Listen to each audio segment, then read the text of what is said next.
Está bueno, ¿eh? Bueno, habíamos visto esto de los falsos maestros y la condenación, ¿no? Lo que venían haciendo los falsos maestros, que empezaron con Silvia, ¿no? Los peligros de la fe, y los falsos profetas, los falsos maestros, su presencia, su propósito, el sacrilegio que hacían, ¿no? Y sus prácticas perversas, el éxito que tenían, la motivación, y también vieron esta nota sobre las herejías. Y hoy vamos a arrancar viendo la condenación de los falsos profetas y vamos a leer el texto. Pero vamos a leer el texto, si bien lo que vamos a empezar a estudiar empieza en el verso 4, vamos a leerlo desde el principio del capítulo 2. ¿Sí? Dice así, estoy leyendo de la Reina Valera 2015 y se me fue. Ahí está.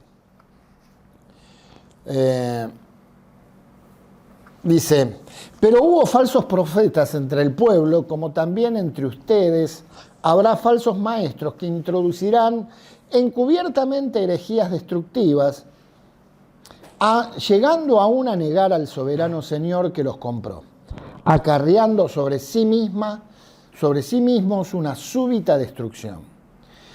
Y muchos seguirán tras la sensualidad de ellos, y por causa de ellos será difamado el camino de la verdad. Por avaricia harán mercadería de ustedes con palabras fingidas. Desde hace tiempo su condenación no se tarda y su destrucción no se duerme. Hasta allí habíamos estudiado el domingo pasado. Porque si Dios no dejó sin castigo a los ángeles que pecaron, sino que habiéndolos arrojado al infierno en prisiones de oscuridad, los entregó a ser reservados para el juicio. Y si tampoco dejó sin castigo al mundo antiguo, pero preservó a Noé, heraldo de justicia, junto con otras 7 personas cuando trajo el diluvio sobre el mundo de los impíos. Y si condenó a la destrucción a las ciudades de Sodoma y Gomorra, reduciéndolas a ceniza y poniéndolas como ejemplo para los que habían de vivir impíamente. Y si rescató al justo Lot, quien era acosado por la conducta sensual de los malvados, porque este hombre justo habitaba en medio de ellos y afligía de día en día su alma justa por los hechos malvados de ellos. Entonces el Señor sabe rescatar de la prueba a los piadosos y guardar a los injustos para ser castigados en el día del juicio. Entonces el Señor sabe rescatar de las pruebas a los piadosos. Esa parte me gustó de este texto. Esa es la parte que nos toca a nosotros. Y vemos acá el punto 2 que dice la condenación de los falsos profetas. Y declara, lo primero que dice nuestro Pedro acá en el apunte es: Dios es la verdad. Dios es la verdad. Y esto tiene que ver con lo que tenemos en la visión de nuestro año en la iglesia, ¿no? Dios es la verdad. La Biblia reitera en numerosos pasajes esta sencilla pero profunda e indispensable realidad. Y el salmista declara: justicia y juicio son el cimiento de tu trono, misericordia y verdad van delante de tu rostro. El Señor Jesús, que dijo: yo soy el camino, la verdad y la vida. Y Dios quiere que sus siervos proclamen y expliquen su palabra de manera veraz, con precisión y por completo, sin desviación ni manipulación. A medida que Pedro continúa con el relato de los falsos maestros, resalta la seriedad que Dios le da a la verdad y también su hostilidad hacia quienes distorsionan la verdad. Y lo hace basándose en 3 ilustraciones. ¿Se acuerdan cuáles eran esas 3 ilustraciones? el ejemplo de los ángeles, el ejemplo del diluvio y Sodoma y Gomorra. Y esto lo hace para demostrar que Dios juzga a los que se oponen y protege a quienes lo aman. Dice, porque si Dios no perdonó, el verso 4, a los que pecaron, sino que arrojándolos al infierno, los entregó a prisiones de oscuridad para ser reservados al juicio. ¿Cuántos leyeron el texto? ¿Nora? ¿Silvia? Bueno, Vita, qué bien. Bueno, entonces no le vamos a permitir hablar a Nora, ni a Silvia, ni a Vita. ¿Qué piensan de esto que dice? Dice... El ejemplo de ¿Qué parte? El 2.4, dice, ¿qué piensan de ese texto? Porque si no perdonó a los ángeles que pecaron, sino que arrojándolos al infierno, los entregó a prisiones de oscuridad para ser reservados al juicio. ¿Qué piensan de este texto? ¿Qué es? Está interesante. Yo por eso les digo, léanlo durante la semana. ¿Por qué? Porque está muy interesante las preguntas que a mí jamás se me hubieran ocurrido. Las preguntas que hacen los eruditos, los estudiosos, las cosas que se preguntan, o nuestro Pedro también, ¿no? Dice, ¿cuándo cayeron los ángeles en pecado? ¿Cuáles son los ángeles a los que se refiere Pedro? ¿Cuál pecado fue el de los ángeles? Podemos empezar diciendo que... No. Yo, sin haberlo leído, como te dije, yo no lo leí. Es un Dios justo, el nuestro. Y sí, es algo que Entonces, sabemos. Partimos de ahí y vemos. Pero no hablamos de Dios, hablamos de los ángeles. ¿Qué hicieron los ángeles? Se rebelaron. Pero ¿quiénes son esos ángeles? Porque no todos fueron encerrados en prisiones de oscuridad, todo eso, ¿no? Todos están, ¿no? Algunos están libres, algunos están en un lugar muy especial, que algunos llamado el Tártaro, quizás, que están ahí por siempre. ¿Satanás está cerrado en prisiones de oscuridad? Inducido. No. Entonces, bueno, quizás ¿qué cosas, no? Las relaciones, si es que está la interpretación de que tuvieron relaciones con humanos, todo eso, los hijos de los gigantes, todo eso, puede ser una interpretación. Bueno, de esto es lo que vamos a hablar hoy, y vamos a meternos un poquito en todo esto. Dice, ¿cuándo cayeron los ángeles en pecado? Dice, la Biblia da poca información. El mundo angélico es mencionado en forma tangencial. En principio podría pensarse en la sentencia condenatoria que Dios dispuso contra los ángeles que, inducidos por Lucifer, le siguieron en la rebelión arrogante contra Dios y fueron expulsados del cielo. A ver, alguien que lea Ezequiel 28 del 12 al 19.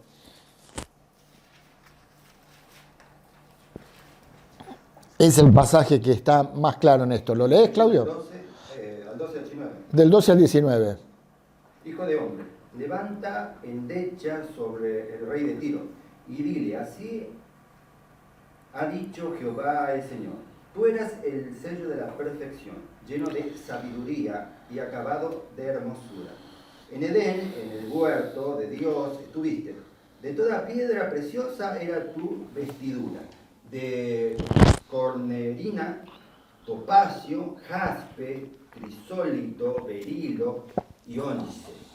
De zafiro, carbuncio, esmeralda y oro. Los primores de tus tamboriles y flautas estuvieron preparados para ti en el día de tu creación. Tú, querubín grande, protector, yo te puse en el santo monte de Dios. Allí estuviste, en medio de las piedras de fuego te paseabas. Perfecto eras en todos tus caminos, desde el día que fuiste creado hasta que se halló en ti maldad. ¿Hasta 15 era, no? Hasta el 19. A causa de la multitud de tus contrataciones fuiste lleno de iniquidad y Fíjate, por lo que yo te eché del monte de Dios y te arrojé entre las piedras del fuego, oh querubín protector. Se enalteció tu corazón a causa de tu hermosura, corrompiste tu sabiduría a causa de tu esplendor. Yo te arrojaré por tierra, delante de los reyes te pondré para que miren en ti. Con la multitud de tus maldades y con la iniquidad de tus contrataciones, profanaste tu santuario. Yo, pues, saqué fuego de en medio de ti, el cual te consumió y te puso en ceniza sobre la tierra y los ojos de todos los que te miran. Todos los que te conocieron de entre los pueblos se maravillan sobre ti. Espanto serás y para siempre dejarás de ser. Bien, ahí está claramente hablando de Satanás. A ver, esperen. NTV 14 y 15. Yo te ordené y te ungí como un poderoso ángel guardián. Sí. Tenías acceso al monte santo de Dios y caminaba entre las piedras de fuego. Eras intachable en todo lo que hacías, desde el día en que fuiste creado hasta el día en que se encontró maldad en ti. Ahí está hablando de Satanás, ¿no? Que claro, está en la NTV, sí. A mí me intriga lo que ahí él acaba de leer, de que dice que Satanás era el ángel protector de Dios, ¿verdad? La pregunta es, ¿de qué lo protegía? No, en realidad la figura es que estaba como una figura de protección sobre el mundo. Sobre el mundo. No sobre Claro. Dios, no era protector de Dios. Dios no Claro, era un ángel protector de las cosas creadas, no en sí de Dios. Dios no necesita a alguien que lo proteja porque Él es estaba supremo. diseñado para ser ángel protector y estar, digamos, por encima de la creación, pero esa era su función. Y estaba diseñado con hermosura y con inteligencia, pero un día, como dice allí, se halló maldad en él. Dice, por la multitud de tus contrataciones. Lo que Satanás tenía como encargo de hacer, eso hizo que se llenara de soberbia y que quisiera ser como Dios, ¿no? Hasta que Dios, por eso dice, hasta que fue encontrado maldad en ti y Dios lo expulsa. Pero aún así, Ahora, vemos que no está. Se refiere al rey de Tiro, que quizás personifica a Satanás. Exacto. Por su carácter. Claro. ¿No? El contexto es del rey de Tiro, pero en Edén estuviste, el rey de Tiro no puede estar en Edén. Tal cual, tal cual. Esos son las figuras que hace poner el Señor, ¿no? En las profecías y que a veces, son difíciles de interpretar también, ¿no? A veces son figuras, a veces son, como el rey de Tiro, a veces son ciudades que determina algo sobre esa ciudad. De la misma manera que Israel es la esposa del Señor, ¿no? En este caso, Tiro representa a lo que es Satanás, ¿no? Ahora, ¿cuáles son los ángeles a los que se refiere Pedro? Dice, sin embargo, es difícil aceptar esta interpretación de que Satanás estaba encerrado en prisiones de oscuridad, puesto que Judas afirma que están reservados en prisiones de oscuridad, lo cual no se aplica a la posición actual de Satanás y los demonios. Realmente los demonios y Satanás están en libertad ejerciendo su maldad o su malvada influencia en el mundo. Y Efesios 6:12 dice que no tenemos lucha contra sangre ni carne, sino contra principados y potestades y huestes de los aires, ¿no? de las tinieblas. Es probable que Pedro no se esté refiriendo a los ángeles que cayeron originalmente.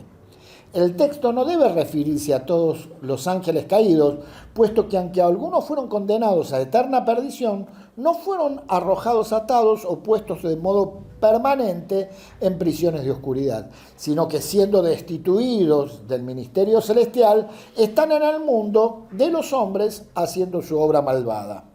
De ellos habla el apóstol Pablo en su carta a los Efesios. Ahora, ¿cuál fue el pecado de los ángeles? La Biblia nos enseña mucho, nos enseña que muchos de los ángeles se rebelaron contra Dios, pero no precisa cuál fue la naturaleza de su pecado. Y Pedro tampoco lo hace, y en este asunto la opinión de los estudiosos está dividida. En primer lugar, hay quienes interpretan que, aunque Pedro no lo mencionan, alude al pasaje de Génesis 6, del 1 al 4. Esto quiero leerlo porque vamos a trabajarlo un poquito. El pasaje es de Génesis 6, del 1 al 4, dice: aconteció que cuando los hombres comenzaron a multiplicarse sobre la faz de la tierra, les nacieron hijas. Y viendo los hijos de Dios que las hijas de los hombres eran bellas, tomaron para sí mujeres escogiendo entre todas. Entonces el Señor dijo: no contenderá para siempre mi espíritu con el hombre, por cuanto él es carne y su vida será de 120 años. En aquellos días había gigantes en la tierra, y aún después, cuando se unieron los hijos de Dios con las hijas de los hombres, les nacieron hijos. Ellos eran los héroes que desde la antigüedad fueron hombres de renombre. El Señor vio que la maldad del hombre era mucha en la tierra y que toda la tendencia de los pensamientos de su corazón era de continuo solo al mal. Y entonces el Señor se lamentó de haber hecho al hombre en la tierra y le dolió en su corazón. Este es el pasaje del que nos hablaba antes Claudio, ¿no es cierto? Cuando habla acá de los hijos de Dios, se da por entendido que a los hijos de Dios se les decía así a los ángeles.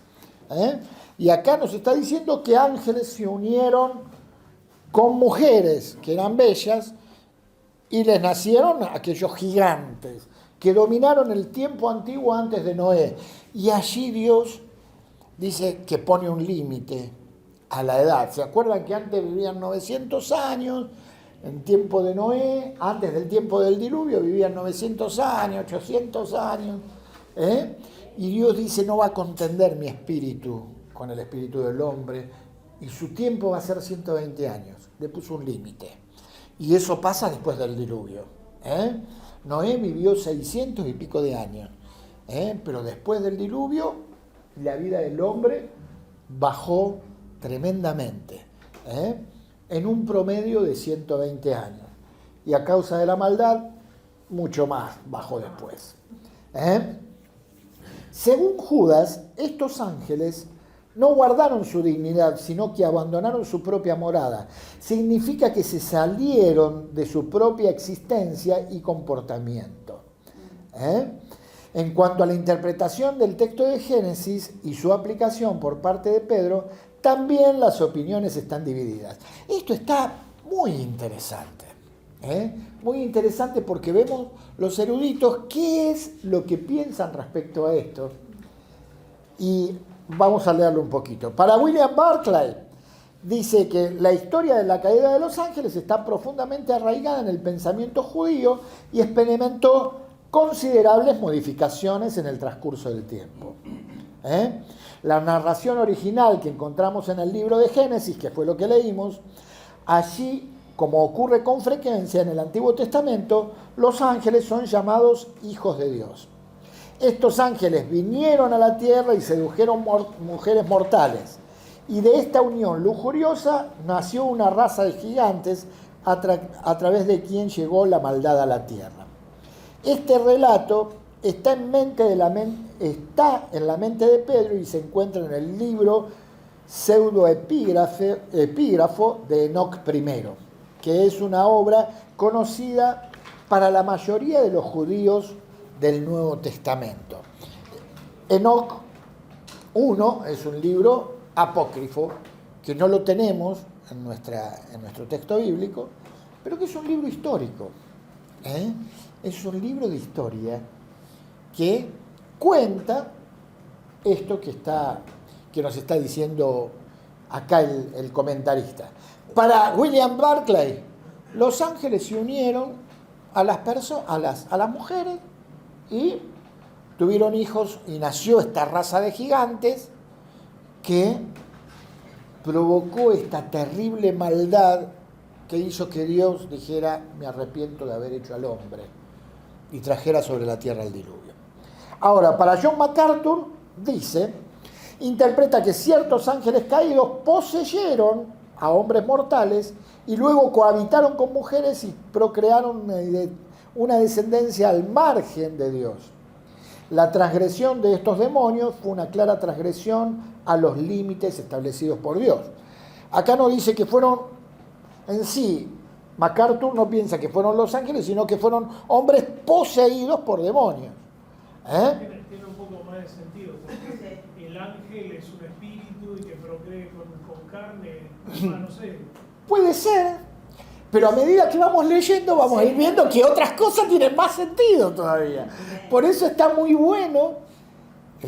Para mí fue precioso leerlo, porque me metió en algo que yo no me hubiera preguntado. Yo no me hubiera preguntado todas estas cosas. Y me pareció buenísimo. Samuel Pérez Milios considera en primer lugar que debe tenerse en cuenta de cuántas veces aparece en el Antiguo Testamento el título Hijos de Dios. Se refiere siempre a los ángeles, lo que dijimos antes, ¿no? El problema se plantea para aquellos que no pueden admitir la materialización de los ángeles. Ahora solo por indicación divina, pero en los tiempos antediluvianos podría haber sido de otra manera. No debemos olvidar que ángeles se materializaron en los días de Abraham y comieron presentándose como varones.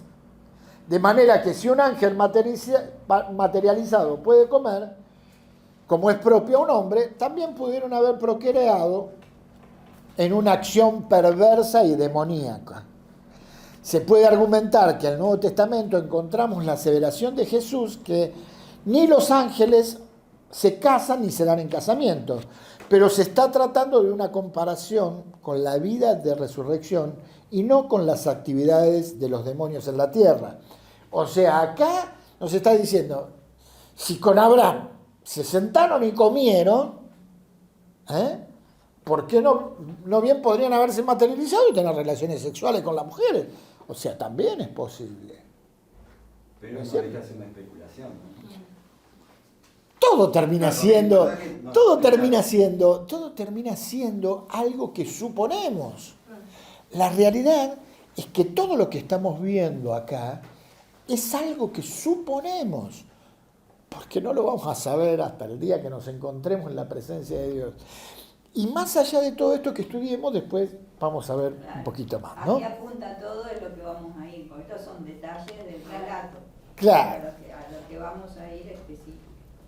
Dice, en segundo lugar, figuran los eruditos que interpretan que Pedro no se refiere al pasaje de Génesis. Kistemaker afirma que muchos de los ángeles se rebelaron contra Dios, pero no sabemos cuál fue la naturaleza de su pecado. Por consiguiente, no debemos especular y decir que los ángeles pecaron cuando ellos, los hijos de Dios, se casaran con las hijas de los hombres. De hecho, Jesús explica que en la resurrección la gente, como en el caso de los ángeles del cielo, ni se casarán ni se darán en casamiento.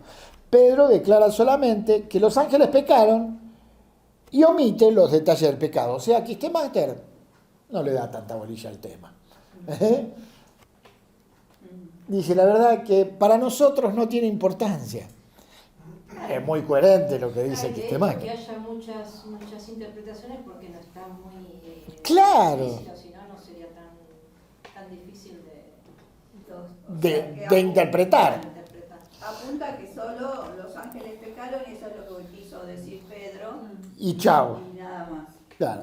Y miren qué lindo lo que dice Canclini. Dice, interpreta que lo que el apóstol quiere probar es estrictamente el hecho de que el Señor condenará a los que desobedezcan como lo ha hecho en el pasado. Es evidente con el primero, o sea, con la caída de los ángeles. El misterio de lo que allí o entonces ocurrió escapa de nuestra comprensión. Es mencionado casi literalmente en Judas 1:6, pero no hay ningún pasaje bíblico que nos ayude a aclararlo. Toda especulación, por tanto, es superflua y nos aleja del tema que está Pedro tratando. Acá Canclini también nos dice, la verdad que para lo que Dios hizo por nosotros, importa poco lo que hayan hecho los ángeles. Lo importante es saber que Dios va a castigar el pecado. Pero acá derivamos de, o sea, caímos en esto de los ángeles hablando de los falsos profetas, ¿no? Diciendo Claro. que si Dios nos perdonó y empezamos con toda esta perorata, pero estaba hablando de los falsos profetas como diciendo, si no los perdonó a ellos, menos los va a perdonar a estos. Claro. Eso. Eso- Tal eso cual. es lo que apunta, A es eso que apunta. el La gravedad de juicio nada, no se salva. O sea, contra los falsos profetas lo está comparando con Sodoma y Gomorra, el juicio a los ángeles. O sea, contra ellos no hay escapatoria, si no hay arrepentimiento, por supuesto. Claro. Yo creo que justamente Pedro ahí en ese versículo lo que señala es la gravedad del pecado de los falsos profetas, que lo compara con con los ángeles, que ni a ellos perdonó. O sea, es tan grave lo que los falsos profetas hacen que son condenados de esa manera. Creo que a eso apunta también. Yo quiero que, miren, hay cosas que para entenderlas mejor necesitamos leer todo el pasaje. Yo los animo a que, Segunda Pedro tiene 3 capítulos. Agarren Segunda Pedro y léanlo todo entero. Todo entero. Lo lees todo entero y te da un panorama completo, porque a veces como vamos estudiando versículo por versículo y sacando la exégesis, digamos, uno a veces se pierde de todo el contenido. Pero si nosotros tomamos cada día y decimos, bueno, voy a leer, tardo 10 minutos en leer los 3 capítulos. O Los 3 capítulos. Pones la versión audible. O ponés la versión audible, claro. Y entonces tenemos todo un panorama y es mucho más claro esto que estudiamos. La realidad es que para Dios un pecado así chiquito o un pecado así es lo mismo, es condenación eterna. Por eso nosotros tenemos la bendición de vivir en el tiempo de la gracia, después de Cristo. Sí, Claudio. Bueno, más allá que estamos en el tema, ¿no? Para seguir un poquito, Lucas 8, cuando Jesús echa fuera los demonios del Gadareno. Sí. Y bueno, leo 2 versículos más. Y le preguntó Jesús diciendo, ¿cómo te llamas? Él dijo, Legión, porque somos muchos demonios que habían entrado en él. Y le rogaban que no los mandase ir al abismo. Ajá. O sea, ellos los demonios quieren, hay un lugar donde no nos mandes ahí. Y algunos interpretan que ese lugar abismo, que la palabra creo que es el Tártaros, es un lugar donde están encerrados. Y si los demonios dicen a Jesús, no nos mandes ahí, quizás haya mandado en la antigüedad Dios a otros por pecados que quién sabe, ¿no? Que no nos reveló, no nos dio la palabra. Hay un lugar Hay donde especial donde están encerrados ya para esperar a aquel día. No es que andan en la tierra dando vueltas. tienen un lugar a donde tienen miedo de ir. Bueno, justamente a eso vamos. Dice el versículo 4, el B, o la segunda parte del verso 4, dice, sino que arrojados al infierno los entregó a prisiones de oscuridad para ser reservados al juicio. Dice, arrojándolos al infierno. Pedro dice que Dios condenó a los ángeles pecadores arrojándolos al infierno. Literalmente el texto griego se lee en el texto griego al tártaro, esto que nos dice Claudio. El tártaro es un término tomado de la mitología griega y se refería a un foso subterráneo por debajo del Hades, donde estaban los espíritus más malvados y donde los más pervertidos recibían un castigo más severo que los demás. Pedro usó una palabra conocida del pensamiento popular griego para designar al infierno más profundo, considerando que sus lectores entendían que describía aquella parte del infierno donde estaban confinados los peores transgresores. Es decir, está diciendo acá Pedro, mirá, si hay alguien que falsea la verdad de Dios, le espera el peor de los destinos. Esta es la traducción de todo lo que Pedro está diciendo. Si hay alguien que falsea la verdad de Dios. Si alguien te trata de engañar en la verdad de Dios, quiero que sepas que le espera el peor de los destinos, ¿no? Esa es una conclusión concreta de lo que Pedro nos está diciendo. Pedro dice que a estos ángeles Dios los entregó a prisiones de oscuridad para ser reservados al juicio. Una lectura alternativa del griego dice, los dejó en tinieblas encadenados, como lo dice la versión de Dios habla hoy. De todas maneras, tratarse de prisiones o de cadenas, la idea es la misma. Se refiere a la pérdida de libertad en un lugar de confinamiento. Vamos a la conclusión, dice. Más allá de las dificultades exegéticas del verso 4, podemos extraer la enseñanza del mismo. El propósito principal de Pedro aquí no es abundar en los detalles de este relato de los ángeles caídos, sobre todo lo que al parecer sus lectores conocían del tema, porque al parecer todos sus lectores conocían del tema. Por implicación, la conclusión de este versículo resulta en un argumento de mayor a menor. Pero utilizó este ejemplo para enfatizar la idea central de su argumento. Si Dios no perdonó a los ángeles que vieron su gloria en el cielo, sino que los arrojó al infierno, ¿no castigará a los maestros que buscan descarriar a su pueblo? Concretamente, Dios juzga con severidad a todos los que se oponen a Él y a su verdad. Al igual que a estos ángeles, los falsos maestros enfrentarán la ira divina. Recién me adelanté a la conclusión que había escrito nuestro Pedro. Dice, el ejemplo del diluvio. Dice, y si no perdonó al mundo antiguo, sino que guardó a Noé, pregonero de justicia, con otras 7 personas, trayendo el diluvio sobre el mundo de los impíos. De los 3 ejemplos que Pedro da para apoyar su afirmación de que los falsos maestros enfrentarán perdición y destrucción, primero vimos el de los ángeles. Dice, mientras el primer ejemplo revela solamente la ira de Dios y el juicio venidero para los ángeles, la segunda ilustración revela tanto la ira como la protección divina. Dios destruye al mundo impío con el diluvio, pero protege a Noé y a su familia. Dice, en ambas cartas, Pedro utiliza el tema del diluvio para describir la desobediencia de los impíos y la salvación de los justos. En el 3:20 se refiere a los espíritus malvados que con éxito llevaron a todo el mundo antiguo a la desobediencia, con excepción de Noé y su familia. Y vuelve a mencionar el mundo antiguo en esta carta. ¿Cómo era el mundo de los impíos? ¿Cómo era? Dice, muy parecido al nuestro. En Génesis leemos que la maldad del ser humano en la tierra era muy grande y que todos los pensamientos tendían siempre al mal. La sociedad era licenciosa, practicando todo tipo de vicio y degradación, corrompiendo la tierra. Además, era un tiempo de violencia generalizada. La tierra estaba corrompida y llena de violencia. Cualquier parecido con nuestra sociedad no es mera casualidad. No es mera casualidad. ¿Sí?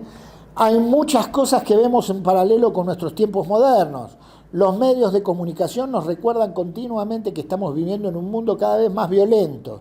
Diariamente vemos relatos de los crímenes con inusitada violencia y de la corrupción más perversa y generalizada. Y ustedes se dieron cuenta de esto, ¿no? Prender el noticiero es caótico. Si prendés cualquier canal, te pasan nada más que de robos, asesinatos y peleas de políticos. Y si prendés Canal 26, te pasan de la guerra de Ucrania solamente, ¿no es cierto? Entonces tenés al tipo con el dedo arriba del botón de los misiles nucleares, amenazando todo el tiempo, ¿no? Y viendo cómo se matan y destruyen y matan gente inocente. Es una cosa impresionante, pero ese es nuestro mundo. La contaminación ambiental, también el canal 26 te Claro. habla de lo que el hombre está haciendo con la naturaleza. Tal cual, tal cual. Y vemos también, de vez en cuando te pasan algún documental sobre Etiopía o sobre los países de África muriéndose de hambre, ¿no? Los migrantes. Todo el tema de los migrantes. Espantoso. Es terrible. Ahora, no estamos distintos acá, ¿eh? No estamos distintos. Acá tenemos gente muriéndose de hambre también. Acá tenemos violencia. Tenemos un montón de inmigración. Y Dios quiera que no nos toque a nosotros migrar. ¿No?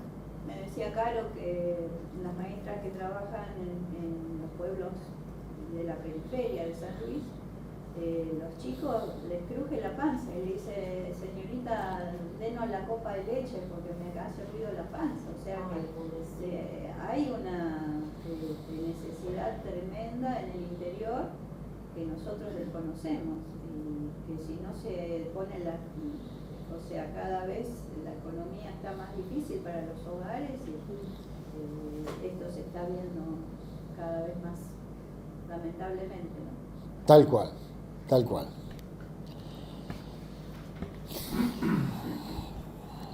De todo el mundo impío, Dios guardó a Noé, quien era justo, inmerso en una sociedad malvada y corrupta.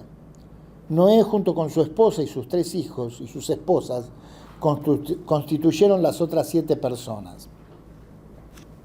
Noé era predicador o pregonero de justicia.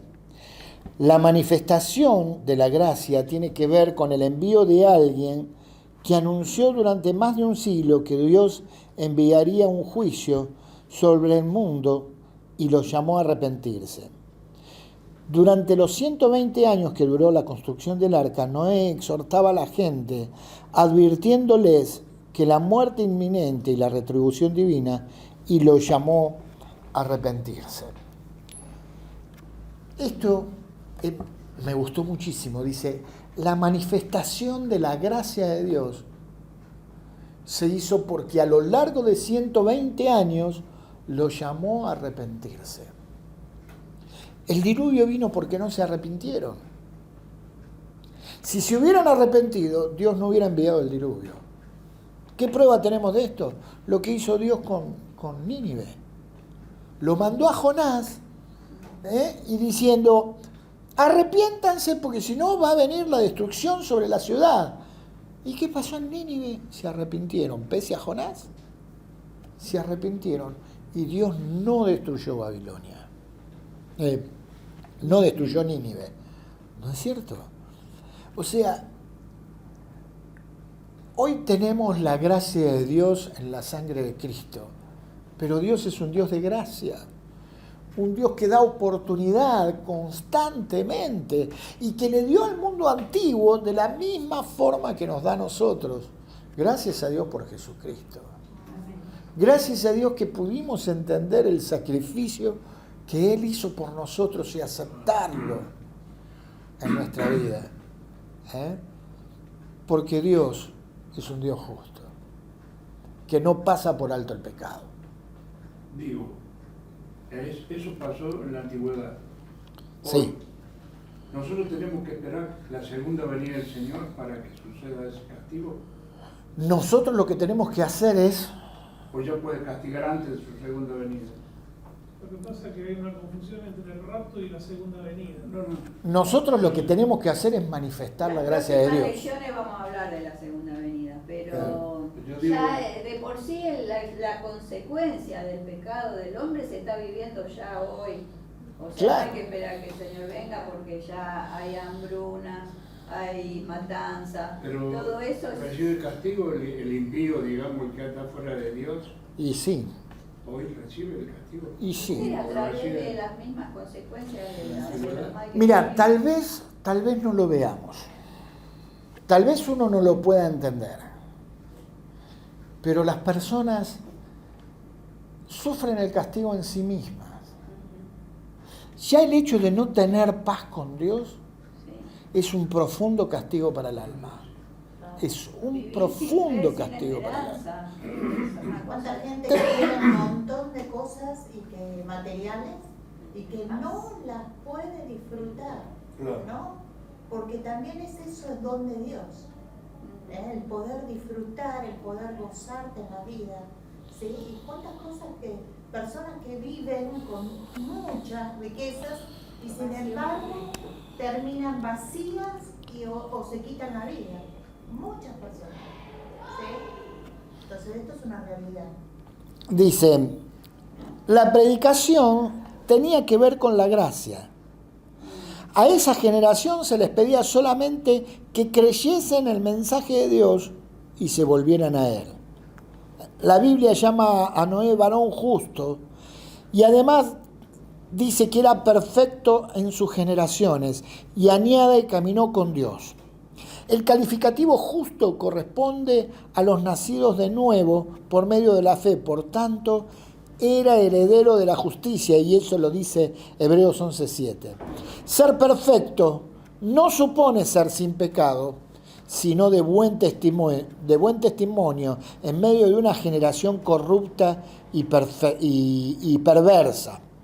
Era un hombre que vivía sensatamente, ajustándose a las demandas de Dios. Notemos algo importante. Quien da testimonio de Noé era Dios mismo. Además, la Biblia agrega, Dios caminó con Noé. No solo da testimonio de su bisabuelo Enoc. Noé tenía que ser un creyente que vivía una vida de santidad, ya que Dios mantiene tan estrecha comunión con él, con quien es piadoso y expresa un temor reverente delante de él. Y aquí les pido que vayamos a ver el Salmo 101. Busquen en su Biblia el Salmo 101.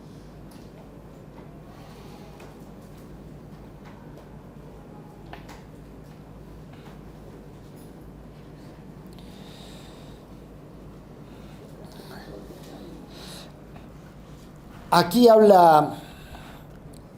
hace referencia al versículo 6, pero yo quiero leerles todo. Dice, y lo quiero leer en la NTV, dice, cantaré de tu amor y de tu justicia, oh Señor, te alabaré con canciones. Dice, tendré cuidado de llevar una vida intachable. ¿Cuándo vendrás a ayudarme? Viviré con integridad en mi propio hogar. Me negaré a mirar cualquier cosa vil o vulgar. Detesto a los que actúan de manera deshonesta. No tendré nada que ver con ellos. Fíjense que este salmo es un salmo que habla David, ¿no? Esto lo habla en el momento en que él va a ser rey, ¿no es cierto? Pero la realidad es que Dios está manifestando a través de lo que él dice su propio sentimiento, su propia persona. Entonces, les pido que lo miren y vean lo que Dios dice. Dice, rechazaré las ideas perversas y me mantendré alejado de toda clase de mal. No toleraré a los que calumnian a sus vecinos. No soportaré la presunción ni el orgullo. Buscaré a personas fieles para que sean mis compañeros. Solo a los que sean irreprochables se les permitirá servirme. No permitiré que los engañadores sirvan en mi casa y los mentirosos no permanecerán en mi presencia. Mi tarea diaria será descubrir a los perversos y liberar de sus garras a la ciudad del Señor. Miren lo que dice el Señor. No toleraré a los que calumnian a sus vecinos. ¿Cómo es nuestra vida? ¿Cómo andamos por allí? ¿Es nuestra forma de hablar siempre criticando al otro? ¿Vemos la paja en el ojo ajeno en lugar de ver lo que nosotros tenemos? Porque esto es lo que Dios quiere de nosotros. Quiere que seamos personas que hablan el bien. Personas que bendicen en todo su tiempo, en todo momento, ¿no? Dice, rechazaré las ideas perversas y me mantendré alejado de toda clase de mal. Dios nos dice, a ver, yo quiero estar con vos, pero para que yo esté cerca, tenés que tener una mente limpia. Tenés que tener una mente limpia. Tenés que cuidar tu forma de pensar, tus ideas. Porque yo quiero manifestarme en vos. No soportaré la presunción y el orgullo. Buscaré a personas fieles para que sean mis compañeros. Solo los que sean irreprochables se les permitirá servirme. No permitiré que los engañadores sirvan en mi casa, y los mentirosos no permanecerán en mi presencia. Mi tarea diaria será descubrir a los perversos. El Señor está mirando, ¿viste? Para sacar a luz a aquellos que cometen aún perversidad con su misma palabra, y liberar de sus garras a la ciudad del Señor. Precioso este salmo, dice. En la Reina Valera dice, mis ojos pondré en los fieles de la tierra para que estén conmigo. Y en esta versión está hermoso, como dice. Sí. Nada, haciendo referencia a lo que decía, que si bien es David, estamos hablando como si fuera la expresión de Dios, ¿no? Y me viene a la mente el pasaje tan conocido que cuando dice, me he buscado un varón conforme a mi corazón, conforme al corazón de Dios, ¿no? Y juntándolo a estas expresiones, no viene para decir que bueno, David tenía el corazón de Dios y dice esto y es el sentido de Dios también. Es terrible, ¿no? Pensar que David era conforme al corazón de Dios y hizo las macanas que hizo. También hizo cosas extraordinarias. Nosotros somos conforme al corazón de Dios. Porque habita el Espíritu Santo en nosotros. Y ser conforme al corazón de Dios es una disposición de tu propio corazón, en el estar cerca de Él, en ser fiel. Dice, pondré mis ojos en los fieles para que estén conmigo. Venimos aprendiendo esto de la comunión íntima, de una relación íntima con el Señor, constante, profunda, cada vez mayor, y Él lo quiere porque quiere disfrutar de ese tiempo íntimo, personal, con vos y conmigo. Y nada puede cambiar eso en nuestras vidas. No vamos a encontrar cosa mejor que esta intimidad con el Señor. Dios siempre va a usarnos a nosotros para cumplir su tarea, como en este caso lo iba a usar a David para cumplir esa tarea. ¿Qué vemos como resultado de esto? La comunión de David con Dios era tan profunda,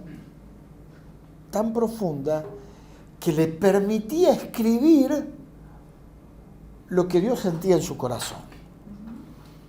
En el Salmo 22 le permitió escribir a David lo que iba a pasar con Jesucristo. Eso es fruto de una comunión profunda, ¿no? De tal manera que él escribe un salmo profético exacto. Esta comunión profunda le permite escribir lo que Dios siente respecto a su templo, a su gente, a su pueblo.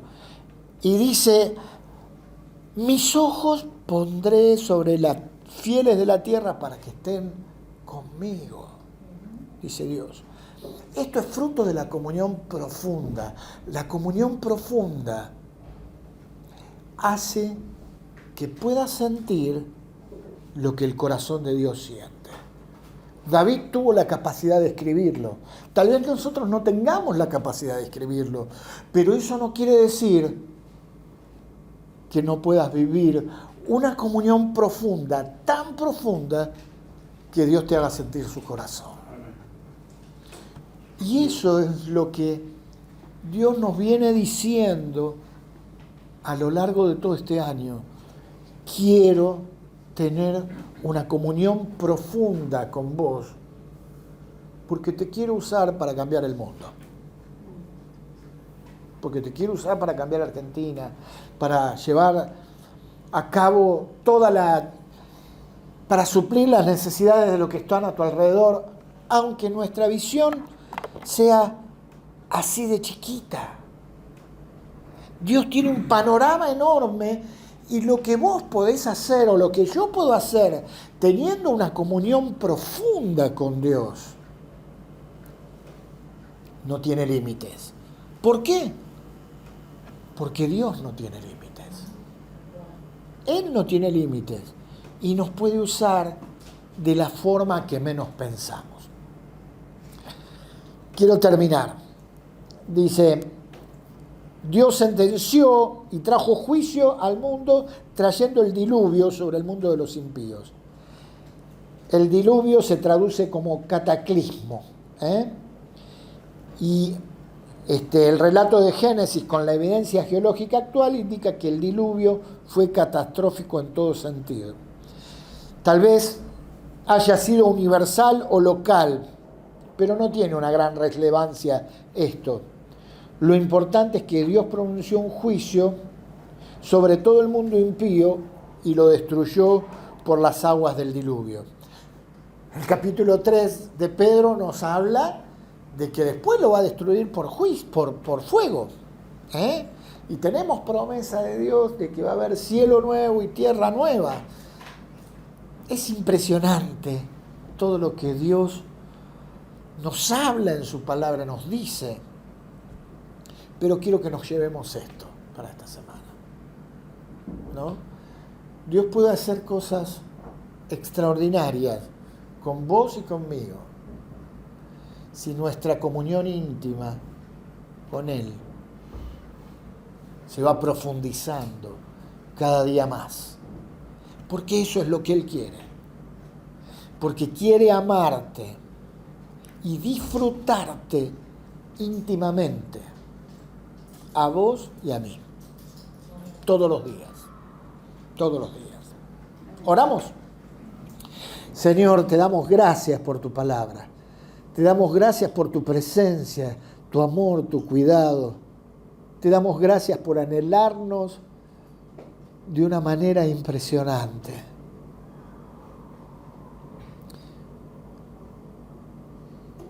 Permitínos anhelarte de la misma forma y buscarte cada día. Señor, ayúdanos a llenarnos de tu presencia, de tu poder, de tu paciencia, de tu amor, de tu compasión. Permitínos ser transmisores de tu gracia sin juzgar al otro, pero extendiendo tus manos para sanar, para liberar, extendiendo tu voz para traer paz al alma y sanidad, salvación. Extendiendo, Señor, tus pies para llevar tu mensaje, tu paz, tu gracia. Señor, hace de nosotros que nuestra comunión íntima sea una preciosa prolongación de tu persona, de tu misión, de tu gracia aquí en donde estamos. Señor, ponemos esto en tus manos, te lo pedimos de corazón. Y Señor, que esta semana nuestra comunión íntima sea fuerte, cada vez más, de forma que jamás se corte. Te amamos, Señor, y te damos gracias por estar acá en el nombre de Cristo Jesús. Amén. Amén.